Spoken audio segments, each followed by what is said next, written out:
If you have a laptop and some free time, you're already halfway to carving out your dream creative career without being a starving artist. I built a cozy business from scratch that makes me a full-time income so I can pursue a full-time career in songwriting, acting, and everything creative. And I want you to do the same. I'm going to give you a simple 4-step plan that's here to help you make money so you can live your most creative life.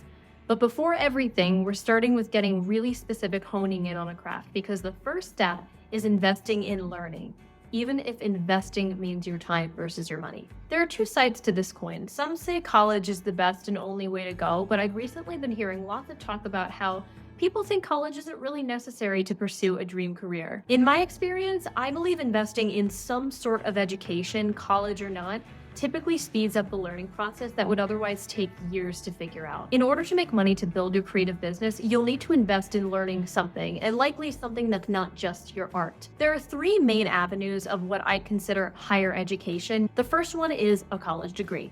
If you or even a family member have money saved up and want an immersive learning experience, college might be the learning path for you. Graduating college, I felt like I learned not just skills, but life skills, which ultimately helped me pivot careers in 2020 to continue making money as I was pursuing songwriting and acting. Lots of people say this about college. It teaches you educational and life skills, dealing with roommates, prioritizing clubs and extracurriculars, going to a few different types of classes within your major to see what really sparks your interest, and getting some cool experiences through your college's program. I personally got some great on-stage experience through my campus's experimental student-run black box, and I don't know if I would have gotten that without having gone to college and having that space to really explore what I love. In a creative career, the major you graduate in doesn't necessarily need to be the same as your career path, and in fact, many schools let you join theater clubs or audition for shows no matter what major you have. While I'm grateful for my college degree, I actually don't see that many job openings, especially freelance jobs, that actually ask for an undergraduate degree over experience or high ratings on a platform like Upwork. The second one is through online courses. These are lower scale versions of 2 or 4 year universities and can kind of vary based on how general or specific it is based on which one you buy. The thing about courses is that there isn't any regulation on this like there is for college and universities. Anyone can create and sell an online course. You really have to do your research to determine if you think it's worth the money for you. A good online course is going to help you hone in on an exact skill, specifically in a systematic execution, like say, starting a blog from scratch and growing it to making $10,000 at least a month on it, or becoming a full-time influencer through brand sponsorships all through Instagram. They're much quicker than waiting 2 to 4 years to get a physical degree and don't usually require an application or prerequisite. Before buying an online course, I want to make sure you read up on how you'll see a direct ROI from it. When I shop for my online courses, I like to answer a few of these questions before buying. What's the time limit on the course and how often does it get upgraded? Some courses give you access for a year before it kicks you out, or if you have to renew the subscription. Others give you access forever.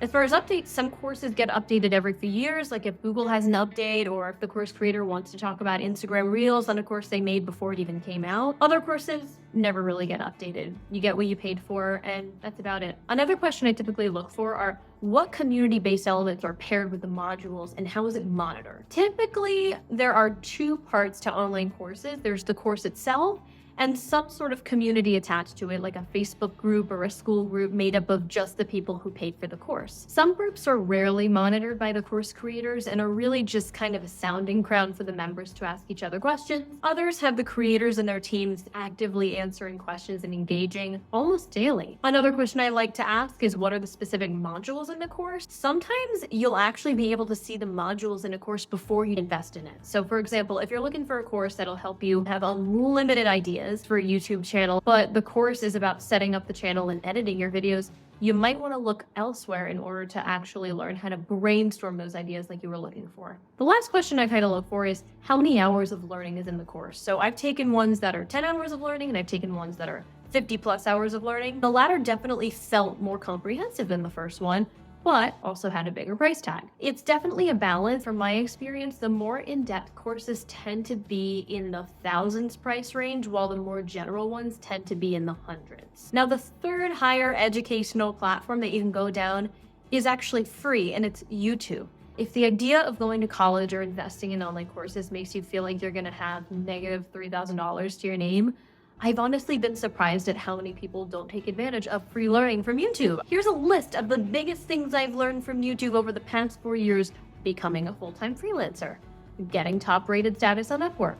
How to get paid to be a blog writer. And this is the main service I charge for through my freelancing business. Search engine optimization, or SEO, which is something I include in my blog writing services so I can charge a more premium rate. Instagram and Reel strategy, which is also something I've been able to use as an add-on for clients. How to save thousands of dollars by doing thrift flips and going thrift shopping. How to design my home so I don't have to hire a designer. Not to mention everything I learned from YouTube when it first came out when I was in middle school, like apartment-friendly Pilates from Cassie Ho, which I still do, how to do makeup like Aria from Pretty Little Liars, and the best way to style knee-high Converse. While YouTube is a great way to learn, I want you to know that I wasn't able to ever really get in-depth knowledge that I got from purchasing an online course. Also, although I learned about how to charge for services as a freelance writer, I did also have a BA, which taught me a lot about writing before even learning about the freelancing field. We're on to step 2, which is setting up a system for income and creating time for career goals. As artists and creatives, we need other streams of income to help support our goals. A popular name for this sometimes is a multi-hyphenate, where an aspiring actor or songwriter or artist will learn another skill to fund their creative pursuit. There were 2 main factors holding me back from setting up an income system for so long. The first one is I felt literally frozen by having an arts degree and did not take myself seriously at all. And I didn't want to get sucked into a 9-to-5 rat race and never pursue my dreams. Let's address the first one. I was super self-conscious, and even though I had a degree in the arts, I would honestly laugh at myself every time people asked me what my major was, because I knew that the next question they were going to ask me was, oh, what are you going to do with that?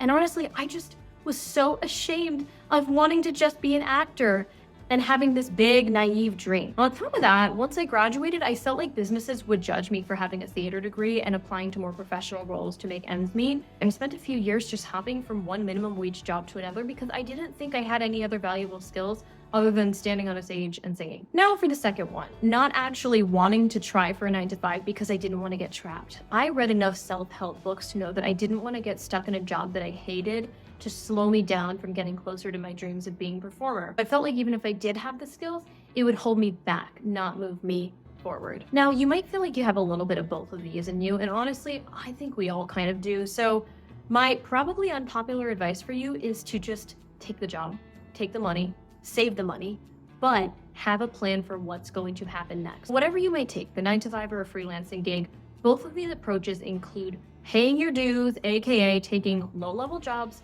stomaching the crappy coworkers and managers, but underneath all of that, having a humble little plan for how you're going to use that money or leverage it to position yourself in a place where you can start investing in your art to do full time. Here are 2 examples that could equally be a great way to set up your system for income. Let's say you work a job at a daycare with really long hours because it was easy money. Now you're on your way to wanting to scale it a little bit. So by using your soft skills, you could gain a really good reputation around the town for your work with children, networking with parents and families, and start offering babysitting services to the families who don't send their kids to daycare. From there, you can actually start charging a more premium rate for in-home babysitting services because you now have experience working at a daycare. So instead of working long 8-hour days at the daycare, you could work short 4-hour days and make the same amount of money or more. Bonus points. You can create a babysitters club and start outsourcing your services to nannies underneath you so you can make some passive income and give your time to focus on your goals. Here's another example. Let's say you have a full-time 9-to-5 position in a marketing department. Use the skills that you're learning in your marketing position to start applying to your own personal artist brand and start budgeting some money to hire a virtual assistant to help build your blog, social media channel, or YouTube channel. Now, your art can be working while you're making money at your full-time job, and you're also actively investing in the future of your business without having to quit the full-time gig. Both of these approaches are setting you up for a system of income while also allowing you to start focusing more on your career. Step 3.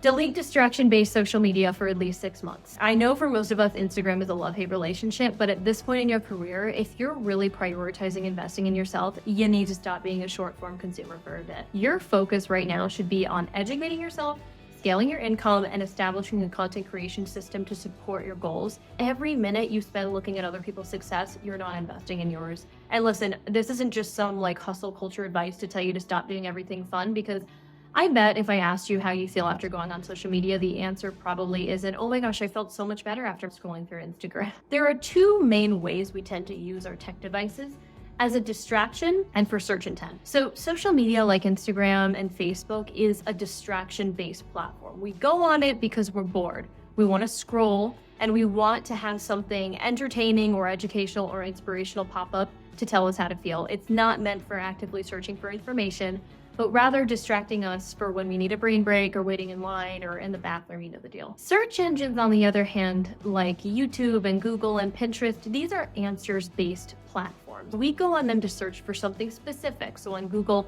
it might be, what are the best running socks? Or on YouTube, it might be, how to make money full-time on Instagram, or on Pinterest, it could be minimalist bedroom ideas. On these platforms, we are actively trying to answer a question in search for a detailed and thoughtful response. If you're gonna be spending time on your phone and computer, answers-based platforms are where you should be spending your time and energy during the phase of your career.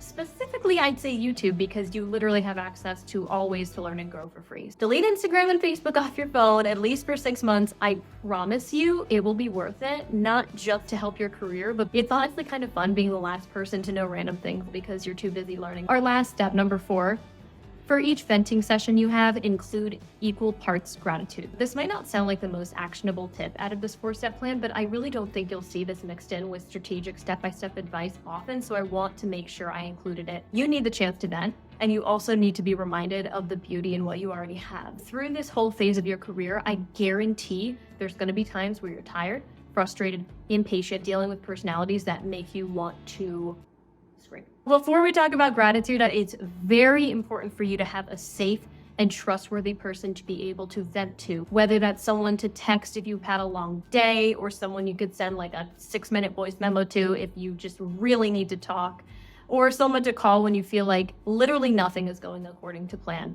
If you do not have anyone to vent to, you will crack either by having a mental breakdown or by freaking out at someone else. I know this sounds insane, but I really want you to know the severity of it. It sounds woo-woo, but it's true. I also suggest finding a way to physically get your energy out. Maybe it's running, going to weekly hot yoga classes in the middle of the afternoon, scheduling a monthly massage. The second part of this piece ensures that you're bringing gratitude into the equation after you've been able to get the vent out. I can't tell you how many times I have complained about working with a client, and within the month, they had dropped and that money was gone. So if there's one thing I've learned, it's to be careful what you wish for, because you might get it. The energy you put out into the universe is going to come back to you. So be sure that whenever you found a healthy way to get your emotions out, you do something. Use affirmations or pray or just make a gratitude list so you can even out the energetic playing field. If you're venting to your friend, you could say, working here is so frustrating. I have worked so hard on my project and they didn't even recognize me.